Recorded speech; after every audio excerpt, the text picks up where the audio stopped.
BJP કાર્યકરો દ્વારા PM મોદીના ચિત્ર સાથે ઓપરેશન સિંદૂરની ઉજવણી કરાઈ। તમિલનાડુના કડલોરમાં બીજેપી કાર્યકરો દ્વારા પ્રધાનમંત્રી નરેન્દ્ર મોદીનું ચિત્ર બનાવવામાં આવ્યું અને ઓપરેશન સિંદૂરની ઉજવણી તરીકે દીવા પ્રગટાવવામાં આવ્યા।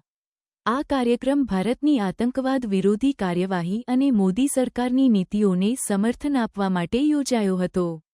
ઓપરેશન સિંદૂર ભારતના સૌથી મોટા અને સફળ આતંકવાદ વિરોધી અભિયાન તરીકે ઓળખાય છે। પીએમ મોદીએ આ અભિયાનને ભારતની બહાદુરી અને નારી શક્તિનું પ્રતીક ગણાવ્યું છે। બીએસના મહિલા જવાનોએ આ અભિયાનમાં મહત્વપૂર્ણ ભૂમિકા ભજવી હતી અને શત્રુના ઠેકાણાઓને નષ્ટ કરવામાં મહત્વપૂર્ણ યોગદાન આપ્યું। બીજેના રાષ્ટ્રીય અધ્યક્ષ જેપી નડ્ડાએ ઓપરેશન સિંદૂરને ભારતની સશક્ત નેતૃત્વ ક્ષમતા તરીકે વર્ણવી હતી। તેમણે જણાવ્યું કે આ અભિયાન ભારતની સુરક્ષા નીતિમાં એક નવો દોર છે અને આંતરરાષ્ટ્રીય સ્તરે ભારતની શક્તિ દર્શાવે છે। બીજેના કાર્યકરો દ્વારા આ ઉજવણી માત્ર સાંસ્કૃતિક અને રાજકીય સમર્થન પૂરતું નહીં, પણ ભારતની રાષ્ટ્રીય સુરક્ષા નીતિ અને સેનાની બહાદુરી માટે આદર અને ગૌરવ દર્શાવવાનું એક પ્રતીક છે।